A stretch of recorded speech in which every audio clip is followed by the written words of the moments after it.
dostlar, kanalıma xoş gəlmisiniz. Mən gördüyünüz kimi bu dəfə bu 3-cü dərsimizdə sizə Listers.org-da dərs keçməyə qərarına gəldim. Çünki sizə məsələ işlətmək istəyirəm. Test.com-da məsələ işlətmək olmur, yəni məsələ taxtaya düzmək olmur. Onun üçün sizə Listers.org-da məsələ düzmüşəm bu dəqiqə. Sizə məsələni qurmuşam, hazır vəziyyətdədir. 2 filimiz var. Ağların 2 fili, 1 atı, 6 piyadası, 1 vəziri, 2 topu və 1 şahı var. Yəni şah olsa 1 dənə olur. Qaraların 2 topu, 2 fili, 1 vəziri, 7 piyadası var. Yəni 1 də atı var. Görüldüyümüz kimi burada onlar bizdən 1 piyada üstündülər. Biz burada onların vəzrini ala bilərik. Baxın, bu dəqiqə bizim ayrı bir yolumuz da ola bilər. Biz gördüyünüz kimi vəzirlə bunların vəzirini vursa ağların gedişidir. Vursa şah vurur. Amma mən elə eləmək istəmirəm. Onu sizə göstərirəm. Birinci fili gətirirəm, burada piyadanı vururam. Şah, o buradan fili vurur. Mən isə buradan vəziri vururam. Gördüyünüz kimi çox asan bir şəkildə vəzir udulmasıdır bu. Şahı oradan çəkirik, özümüzün vəziri həll də qalır. Bir fil qurbanı ilə vəzir udulması çox gözəl bir şeydir.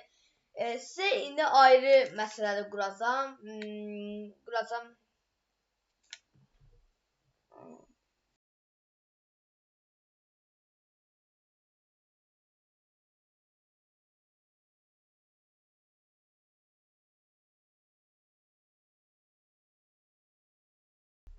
Dostlar, mən məsələni yığdım.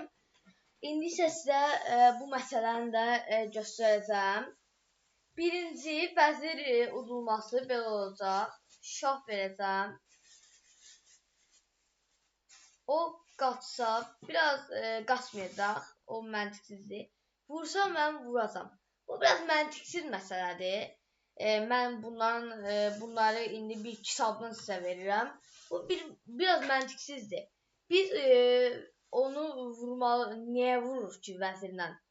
Vəzirlə onu vurmaq lazım deyil. Onu qaçsa da bilərdik belə. Amma burada məsələnin cavabında vəzir udulmasına görə qaçılmaq yoxdur. İndi sizə ayrı bir məsələ hazırlayacağam. Dostlar, mən məsələni düzdüm. Bu məsələnin cavabı çox asandır. Mən deyirəm ki, bu video biraz qısa olsun. Videonun cavabını yorumlarda gözləyirəm. Yəni bu dərs olmadı, bugünkü dərs olmadı. Sizə məsələ işlətdim. Çox balaca bir video olmağını özüm istədim. Çünki bəlkə də elə adamlar ola bilər ki, yəni videoya baxaraq çox sıxılsın. Şahmatı çox sevənlər bu videonu izləyər. Dostlar, gələn dərsimizdə də 2 məsələ həll eləyəcəyik. Görüşənə dək sağ olun.